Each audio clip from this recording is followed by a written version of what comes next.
Sometimes the ones who sit the quietest have stood the tallest in places no one dared walk. What happens when the law meets a legacy it doesn't recognize? Stick around and find out. Don't forget to subscribe and let us know in the comments where you're watching from and how this story made you feel. Now, let's begin. She was late again. Officer Rachel Morgan hated running behind, especially during afternoon patrols. She moved with a clipped, no-nonsense gait through the side door of the precinct, radio crackling faintly on her shoulder.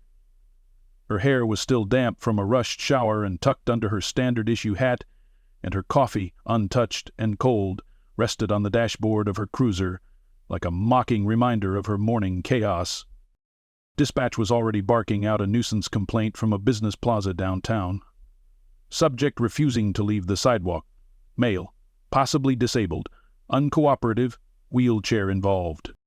Rachel clicked her seatbelt and reversed out, muttering, "Uncooperative how? He's got wheels, not wings." She was proud to wear the uniform, grew up watching her father do the same, but lately every shift felt like walking a tightrope, between the policy book and public pressure, between instinct and protocol. This town wasn't what it used to be. Lines blurred too easily.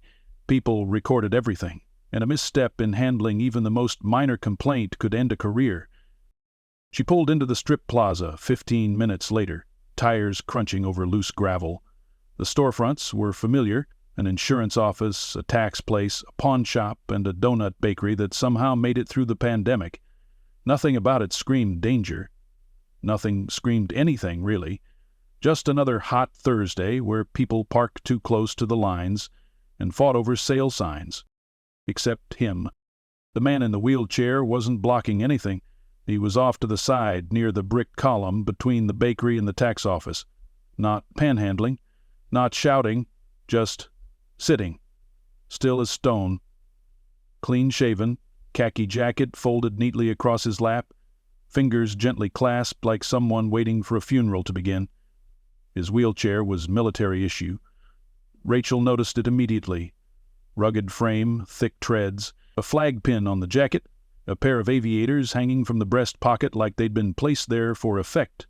One of the plaza shop owners, a younger woman in a branded polo shirt, met Rachel near her cruiser. "Feel it then?" Rachel asked. "Yeah. He's been there for over an hour. We asked him politely to move. He just looked at us and said, 'Not yet.' That's it. Not yet. Like some kind of cryptic movie line. I got customers coming in and out, and honestly, it's freaking people out." Rachel gave her a polite nod and walked toward the man, adjusting her utility belt with a practiced tug. She didn't approach aggressively. No hand on the taser, no barked commands. She knew better. Something about him demanded a different approach. "Sir," she began, stopping a few feet away, "you've been here a while. The property owners asked you to move along. Can I help you get somewhere?" The man didn't look up, just spoke, evenly. "You can try." Rachel squinted. That wasn't defiance. It wasn't even sarcasm. It was something colder, older, the kind of statement carved from years, not hours. "I'm Officer Morgan, Rachel, with City PD. What's your name?" The man lifted his head now, slowly. His eyes were steel gray, unfazed, sharp as the edge of a rifle barrel. "You can call me Tom." "Tom? What?" He tilted his head. "You gonna run my name like a license plate?" Rachel blinked, caught slightly off guard. She'd dealt with her share of belligerent folks, but he wasn't that. He was composed, deliberate, like every movement was weighed, measured, and filed. "Yes, I need your full name, just a formality." He smiled. "Or something like it." "I'm not giving you trouble, officer. I'm sitting quietly. Not panhandling, not blocking doors, not loitering under the city's legal definition. Unless something changed this week." Rachel crossed her arms. "Look, Tom, people are concerned. They called us. That's how it works. You might not like it, but I still need you to move." "I told them already," he said calmly. "Not yet." She shifted her weight, glancing at the tax office windows where someone was now recording from behind the glass. Great. Phones were out. Her every word was now potential fuel. "Sir, I'm going to ask again. Please, vacate the property." "And I'm going to say again," he said, his eyes locking with hers. "Not yet." Rachel sighed, frustration tightening across her shoulders. She radioed in for backup, not because he was a threat, but because she needed a second unit as a witness. Her gut said this was going to get weird, and maybe worse. While waiting, she tried again. "Are you a veteran, Tom?" Silence. The chair, the pin, the posture, it's not hard to guess. He finally nodded once. "I served." "Where?" "Long enough," he replied. Rachel felt something pinch in her chest. She'd grown up in a military family. Her brother was active duty Navy, her father retired Air Force. She knew that tone. It wasn't arrogance, it was finality. Like a door had just been quietly shut between them. The second patrol car pulled up. Officer Dean Ramirez stepped out, one hand casually resting on the edge of his vest. "You need help?" he asked, strolling up. "I've got a gentleman refusing to leave private property," Rachel said, deliberately avoiding words like wheelchair-bound or disabled male, while the phone cameras rolled in the windows. "I've asked multiple times." Ramirez looked Tom over, nodded slightly. "Well, let's not make a scene," he said. "Sir, you're going to need to relocate. If not, we'll have to process this formally." Tom looked at Ramirez, then at Rachel again. "I won't resist, but you should know what you're doing." "Been a threat?" Ramirez asked, his tone shifting slightly. Tom held up both hands lightly. "Just a fact." Rachel felt the oddest sensation ripple through her, like something wasn't right, but not in the way you expect with a suspect. It was deeper, like realizing the person in front of you isn't who you thought they were. "Sir," she said, stepping forward, "I'm placing you under arrest for trespassing. You have the right to remain silent." He didn't move, just nodded and said, "You should call your supervisor." Rachel blinked. "Because when you find out who I am," Tom said, his voice low, steady, "you're going to want someone else in the room." She hesitated, but Ramirez was already pulling out the cuffs, stepping behind the chair. Tom didn't resist, didn't flinch, didn't protest.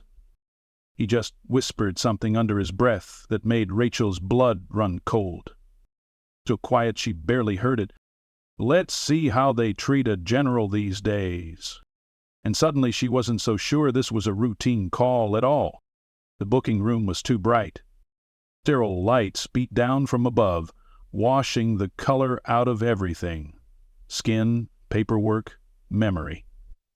Rachel sat behind the computer terminal, typing slowly, deliberately, while Ramirez stood a few feet away, arms crossed, eyes tracking every subtle movement from the man in the wheelchair now positioned near the fingerprint scanner. He hadn't said another word since the arrest. Not during the ride. Not during the slow, awkward process of lifting him into the transport van with care and just enough restraint to look by the book.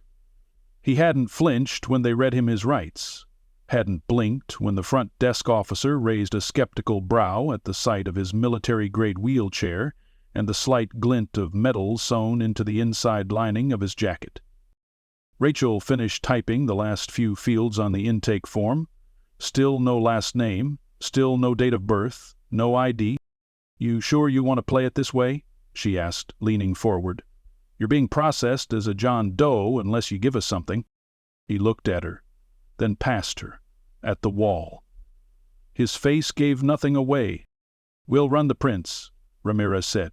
"Won't take long." Rachel watched him, trying to read something. Defiance, arrogance, maybe fear. But there was none of that. Only an odd stillness, like the man was already 3 steps ahead, waiting for the rest of them to catch up. The machine beeped. Prints taken. Data entered. Now they waited. Got family around here? She asked. But he said nothing. You from this town? Again, silence. She sighed, leaning back. Look, I don't know what your deal is, but this whole stoic warrior act, it's not going to help. You don't want a public defender guessing your name in court tomorrow morning. He finally turned his head. I already have representation. Rachel raised an eyebrow. You do? His answer was simple. Soft. They'll call you. That was when the front desk phone rang. A tone pierced the air, short, urgent. Rachel stood instinctively, something in her gut twitching. Officer Jensen picked up, listened, nodded, and turned toward her. Hail, it's for you, line 2. She exchanged a quick glance with Ramirez, then took the call at the desk, pressing the cold plastic to her ear. Officer Morgan speaking. The voice on the other end was clear, commanding, and older. This is Colonel Raymond T. Merrick, Office of the Joint Chiefs. I'm calling about a man in your custody. Rachel didn't move. She didn't even breathe. Excuse me, sir. General Thomas McAllister. I believe you brought him in about 30 minutes ago. Her throat tightened. The name, the calm confidence, the quiet warning, it all snapped into place, like gears in a machine she didn't understand but could no longer ignore. Rachel stepped out of earshot, voice dropping. Yes, we arrested a man matching that name. No ID, no confirmation of rank. You don't need confirmation, Merrick said coolly. If he said he's General McAllister, he is. He's a Medal of Honor recipient. Former commanding officer of the 3rd Special Forces Group. Oversaw operations you don't even have the clearance to hear about. Rachel's jaw worked soundlessly. And if you don't release him in the next 5 minutes, Merrick continued, you're going to have more than just a paperwork problem. You're going to have senators calling. A state-level inquiry, possibly a lawsuit. She swallowed hard. Sir, this is not a negotiation, Merrick snapped. I'm sending someone to collect him, immediately. Do not fingerprint him again. Do not photograph him. And do not speak to the press. You are now under a non-disclosure order. Is that clear? She didn't respond. Is that clear, officer? Yes, sir. The line went dead. Rachel turned around slowly, her hand still frozen to the receiver. Ramirez stood beside McAllister, now watching her carefully, as if he'd known this moment was coming. What was that? He asked. She walked toward him, voice tight. That was the Pentagon. Ramirez blinked. No kidding. No kidding. She looked at McAllister, who finally smiled. Just a small curve at the edge of his mouth, as if the whole thing had gone exactly as he predicted. We're releasing you, Rachel said slowly, the words bitter in her mouth.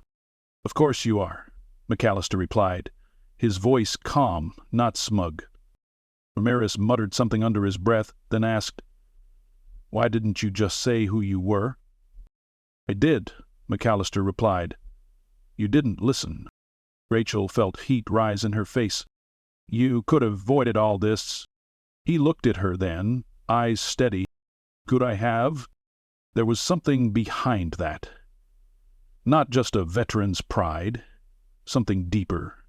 Like this had been a test, or a demonstration. She moved to the intake desk, canceled the process, deleted the fingerprints from the pending queue. Her hands were shaking slightly, but she did it anyway. By the time she looked up, a black SUV was already pulling into the lot outside.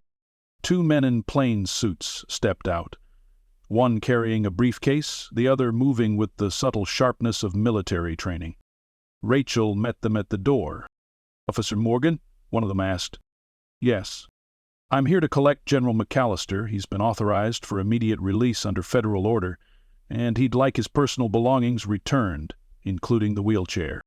Rachel nodded slowly. Right this way. Inside, McAllister waited, not impatiently, like a man whose schedule was always a step ahead of reality. He rolled forward when they approached, gave a crisp nod to the man with the briefcase, and began wheeling himself out. Before he passed Rachel, he stopped. I'm not angry, he said quietly. She didn't know what to say. But I am disappointed." She opened her mouth, closed it again. "You didn't see me," he added. "You saw a man in a chair. Old defense systems.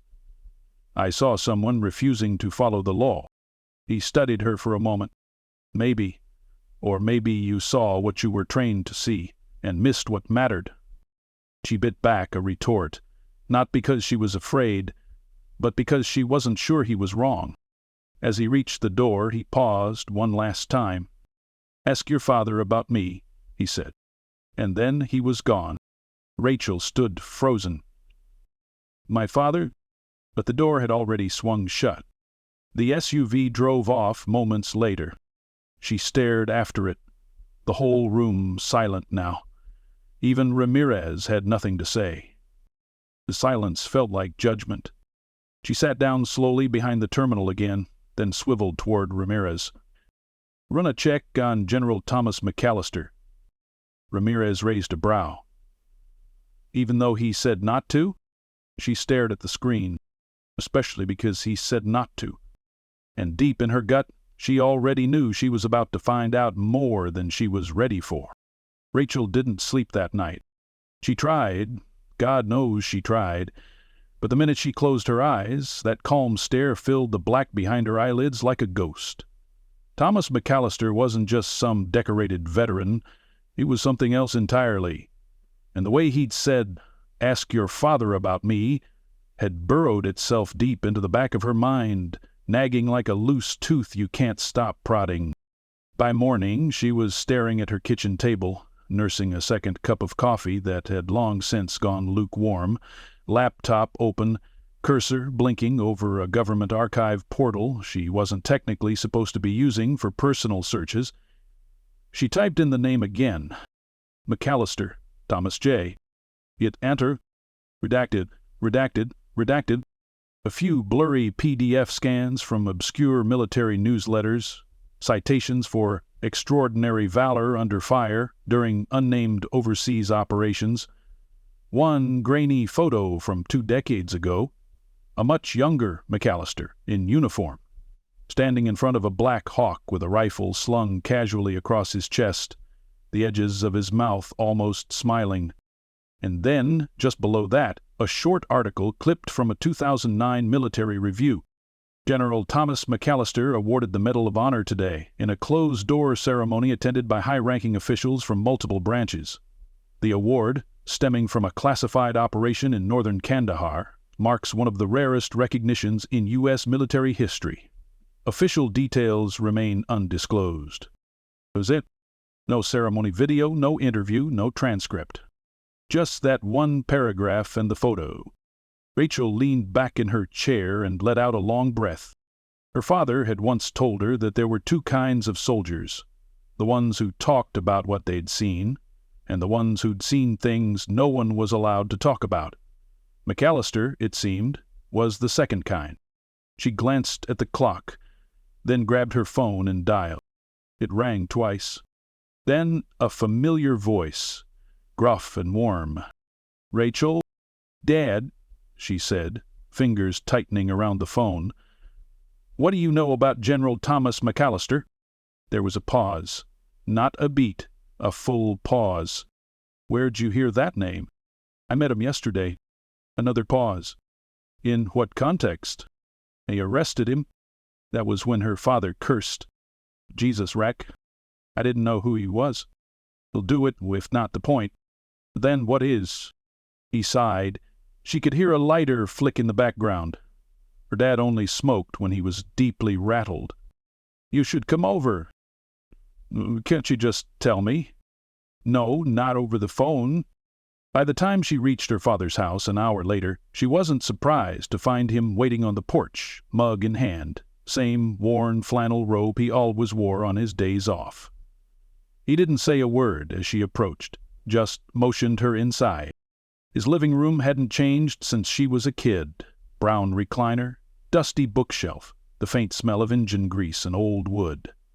A shelf of military memorabilia above the fireplace. Rachel's eyes drifted to it without meaning to. Framed photos, folded flags, a medal case. But now something new was there.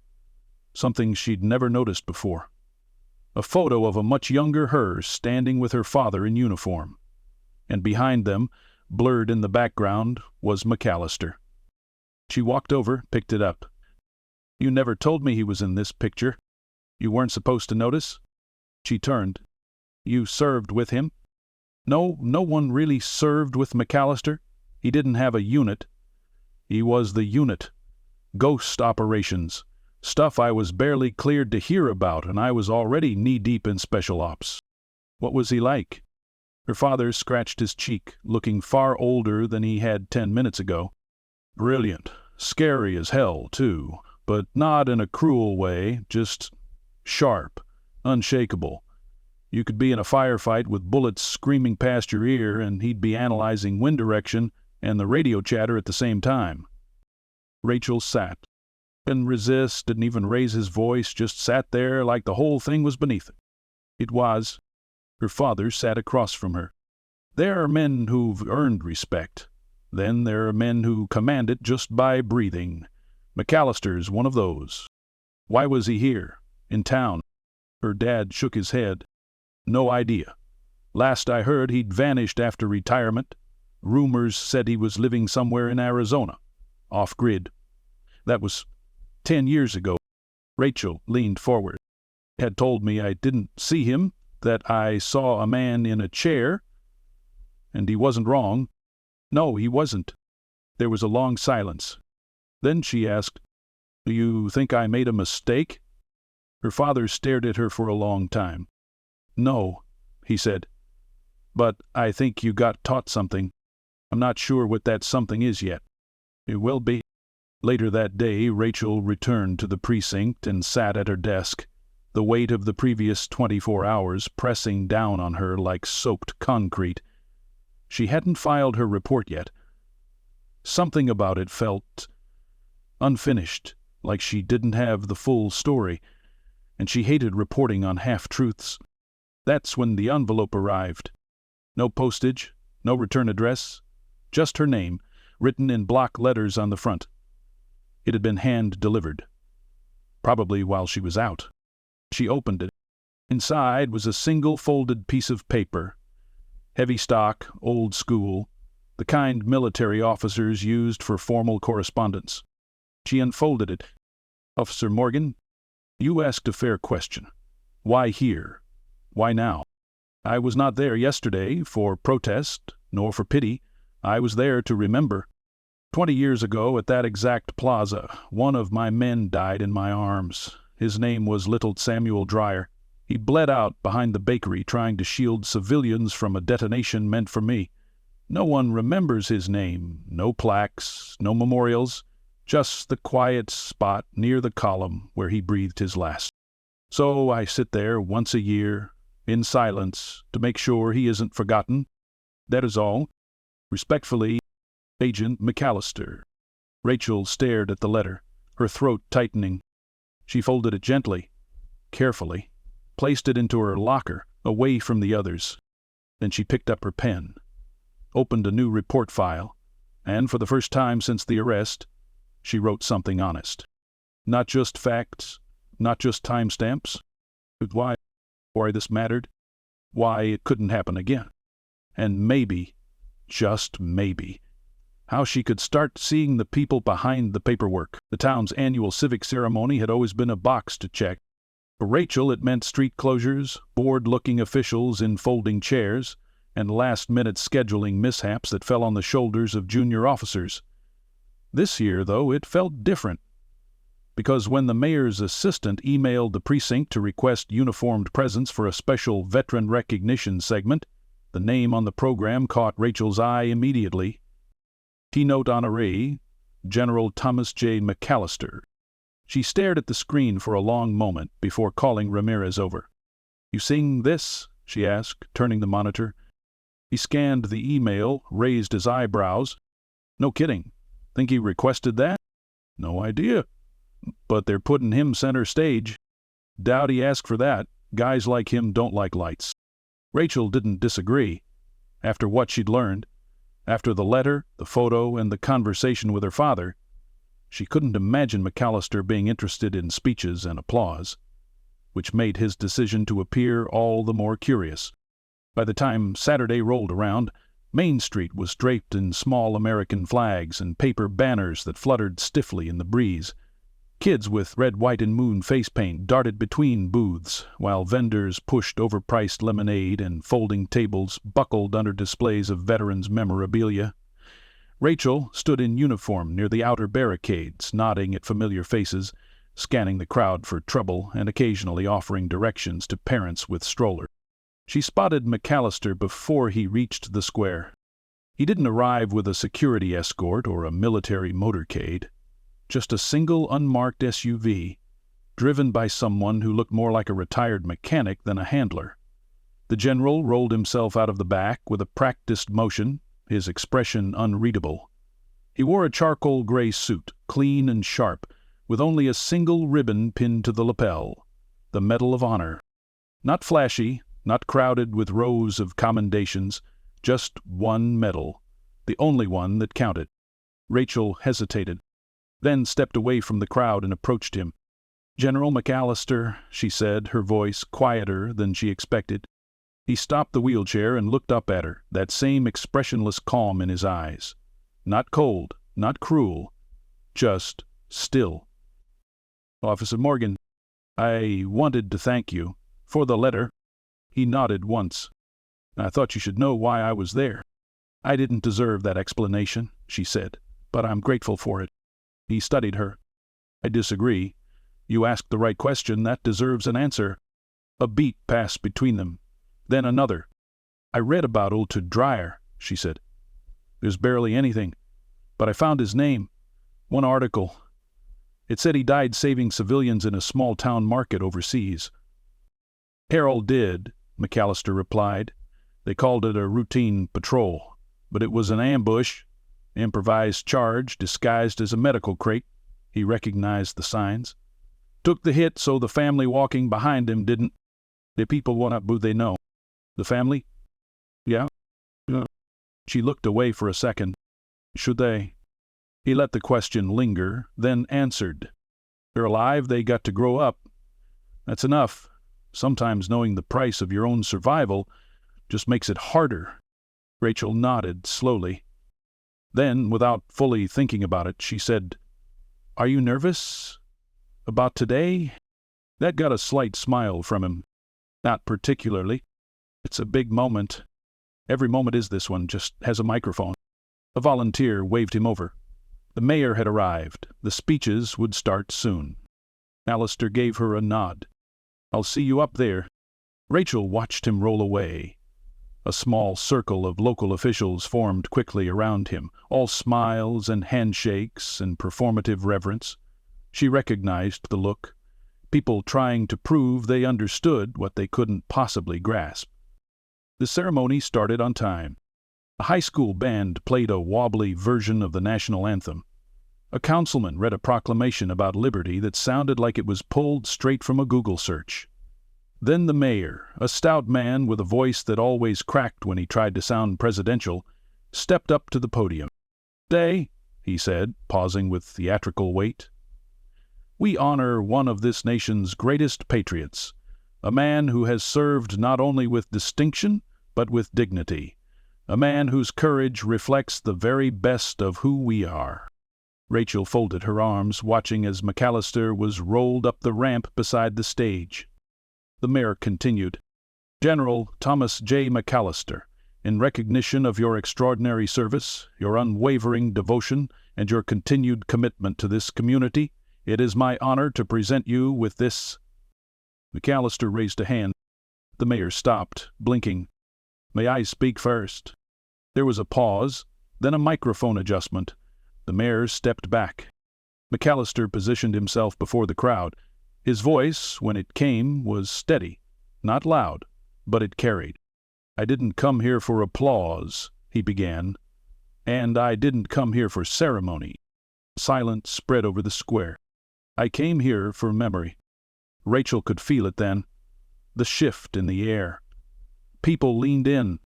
"Some of you may know my name, most of you don't. That's fine. I never fought for recognition. I fought for the people standing next to me, and I lost good men doing it." He let the words settle. "Home of those men died a few yards from where I sat last week. Not here, in this town, but a world away, in a place that doesn't exist on your maps." Lieutenant Samuel Dreyer, 28, never saw his daughter born. Rachel felt a tightness in her throat. There were no plaques for him, no parade, no 30-second soundbite on the news. Just memory. My memory. McAllister paused. "And that's what I need from you. Not praise, not thanks. Memory. Don't let the stories of men like Samuel fade. Don't let their names get buried under flags and slogans and political speeches. Learn who they were. Say their names, not just on Veterans Day, every day." He let his gaze sweep across the audience. "If I have earned anything, let it be this, the right to remind you who we've lost. And what it cost." He rolled back slightly. The crowd was still. Then slowly people rose to their feet. No whooping, no cheering, just silence. And standing, Rachel joined them, heart full and quiet. The Nair stepped back to the mic, his voice thick. "Thank you, General." But McAllister was already wheeling away. By the time the ceremony ended, he was gone. No pictures, no interviews. Rachel returned to her patrol car and sat with the door open, letting the wind brush past her face. She looked out over the plaza, now scattered with flags and folding chairs, and knew something had changed in her. She understood now. Justice wasn't always about laws, and reverence wasn't earned in the courtroom or the campaign trail. Sometimes it came from sitting, from remembering, from listening, and from saying a name out loud so the world wouldn't forget who bled for it. The complaint came in on a Monday. It wasn't loud, but it was enough to get attention. A typed letter, anonymous, of course, sent to the city council, the mayor's office, and forwarded to the police department. The message was clinical, bureaucratic, and sharp-edged in the way only bureaucracy can be. It alleged an inappropriate level of city resources and honor given to a former military officer without proper civilian vetting, and questioned whether the general's presence at the recent ceremony had been a violation of established city protocol on non-civilian endorsements. Rachel read it twice and felt something burn beneath her ribs. Someone had taken the time to craft a formal complaint about a man who hadn't asked for a speech, hadn't demanded a parade, and hadn't so much as requested a bottle of water after moving the crowd to tears. She forwarded it to Chief Lorman, who responded within minutes with a brief, "Let me handle it." But Rachel couldn't leave it alone. She remembered the way the crowd had stood, silently, as McAllister spoke. How the square had transformed from a photo op to a moment of reverence. And how afterward, while city officials had shaken hands and posed for press shots, the general had slipped away like a ghost. It felt wrong to let a shadow like that fall over him. She needed to see him again. She pulled up the last known contact from the precinct's visitor records. It wasn't much, just the license plate of the black SUV he'd arrived in, captured on a municipal traffic camera. No formal escort, no driver's log. But Ramirez had a cousin in DMV. By Thursday afternoon, she had an address. A small house near the outskirts of town, practically swallowed by trees. Nothing flashy, no fences, just a modest ranch-style home with a gravel driveway and a faded flag on a short pole out front. The kind of place where silence settled easy. Rachel parked halfway down the road and walked the rest of the way. She didn't want to show up in uniform. She didn't even bring her badge.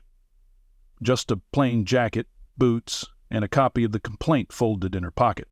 When she knocked, there was no immediate answer, but she waited. And finally, the door opened.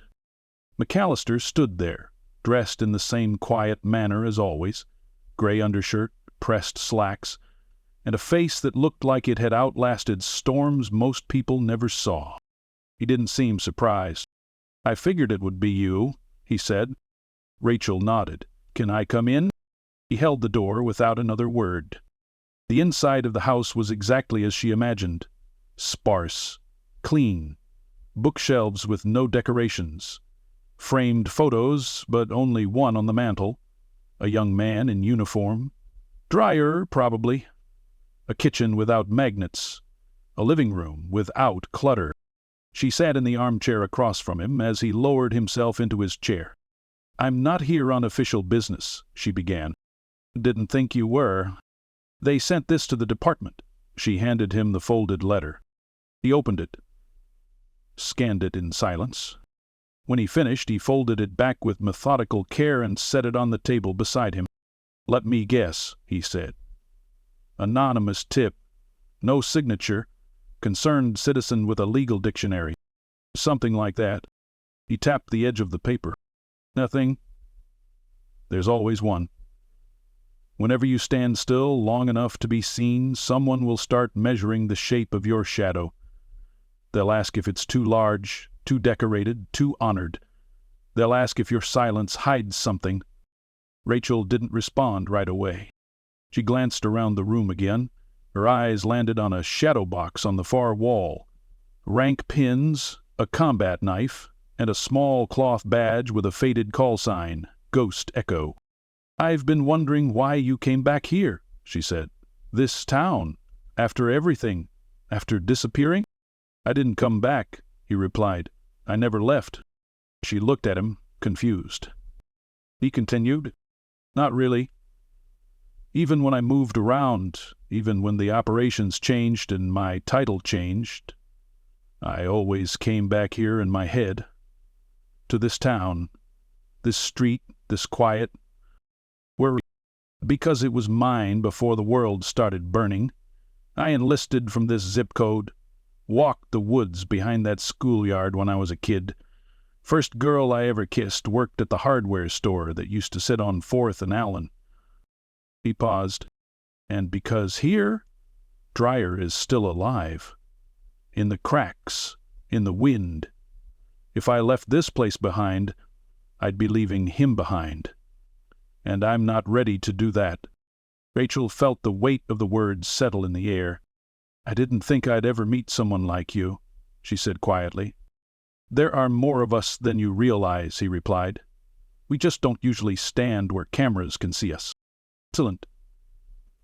I thought I understood what service meant. I grew up around it. My dad's a veteran, my brother still serves, but I didn't understand. Not like this." He tilted his head. "You don't need to understand it to respect it. You just need to see it." She nodded slowly. Then she pulled out her phone. "There's been some noise since the ceremony, not just the complaint. Social media's buzzing. Some folks are outraged that we honored you without a council vote. Others are demanding we do more. A petition started this morning. People want to name the plaza after Dreyer." McAllister's eyes flickered. The first genuine change in his expression she'd seen. "They want to name it Dreyer Square." She waited. He said nothing. Then quietly, "No." Rachel blinked. "No, that's not what he'd want." "What would he want?" McAllister rolled his chair toward the fireplace and pulled open the drawer beneath the mantel. From it he retrieved a small folded sheet of yellowed paper. He handed it to her. She opened it. It was handwritten, barely legible, a letter addressed to Mom, signed by Samuel Dreyer. "Mom, I don't know if I'll make it home. Don't worry. This isn't a goodbye. I just wanted you to know that if something happens, I hope it's for something that matters. Not my name on a wall, not a medal. Just a moment where someone lives who wouldn't have, because of something I did." Rachel folded the paper back with trembling hands. "That's who he was," McAllister said. "That's who they all were." She looked at him. "What do we do now?" He thought for a moment, then answered. "You don't chase headlines. You don't erase quiet service with noisy tribute. You go back to your job, and you remember what you've seen. That's enough. But people want to do something." He looked her in the eye. "Then they should live lives worth saving." Rachel felt something inside her shift again. She stood. "I'll make sure the complaint dies on someone's desk," she said. "No one's dragging your name through red tape if I can help it." McAllister gave a small nod. "I appreciate that." He turned to go. As her hand touched the door, he spoke again. "Rachel." She stopped. "Thank you for asking the question no one else ever does." She looked back at him, her voice soft. "Which one?" He smiled faintly. "Why, I was sitting there." She nodded, then stepped outside into the fading afternoon. The light filtered through pine needles and silence, and she realized that some wars don't end when the bullets stop. Some just go quiet. And the best we can do is listen. It wasn't the mayor's idea. It wasn't the city council's either. It came, fittingly, from a group of high school students working on a community service project for their civics class. They had watched the clip of General McAllister's speech, the one someone's uncle had posted to social media, and it had gone viral in its quiet way. No music, no flashy edits, just truth, delivered in measured tones by a man who seemed carved from something older than the rest of the world. One of the students had written a paper, another had drawn a sketch, a third had created a digital slideshow about local heroes no one talks about. By the end of the week, their teacher had submitted a proposal to the school board. By the following month, the school auditorium was booked, the press invited, and the permits granted. Rachel stood at the back of the room as people filled the seats. Parents, veterans, teachers, even a handful of active duty service members who'd caught wind of what was happening through a shared message thread that spanned continents. No red carpet, no grand orchestras. Just an old wooden stage with a podium and a set of folding chairs. McAllister arrived with little fanfare, escorted only by a quiet middle-aged woman Rachel hadn't met before. Someone who looked like a VA coordinator or perhaps just an old friend. He wore the same subdued suit, the same single medal pinned neatly to his lapel. But this time there was something different in his posture, something lighter. His hands didn't rest quite so tightly on the armrests of his chair. His gaze didn't dart toward the exits. He was here, and he was willing to be seen. Rachel joined the other officers posted near the aisles, dressed in her formal uniform. She wasn't working tonight. She had requested to be here on her own time. The principal stepped up first, offering a short introduction. Then the teacher whose students had started it all. Her voice wavered as she described how the class project, on unsung contributions to community, had turned into something much bigger than they expected. "Sometimes the most powerful lessons," she said, "aren't found in textbooks, but in people sitting quietly among us." She looked toward McAllister when she said it. Then came the announcement. A new scholarship fund, a joint initiative between the school district and several anonymous donors who had stepped forward once the story spread. A yearly grant for students entering service careers. Medicine, public safety, military, social work. The name of the fund was simple: Samuel Dreyer Honor Grant. There was a moment of silence before applause, and for a moment it looked like McAllister wouldn't move. But then he rolled forward, gently, carefully, and took the microphone from the podium. He didn't prepare notes. He didn't clear his throat. He just spoke. "There are names we lose too easily, and names we cling to because letting go would mean forgetting who we used to be." He looked out across the room, his eyes finding Rachel's for the briefest second. "You've chosen to remember one name, not because of me, but because of what that name represents. Sacrifice, humility, and the kind of courage that doesn't come with guarantees." He paused. "Dreyer didn't save lives because it was expected. He did it because it was right. That's the kind of instinct I hope this grant inspires. Not just action, but moral clarity. The ability to look at a moment of fear and choose to serve anyway." He didn't speak long. He never did.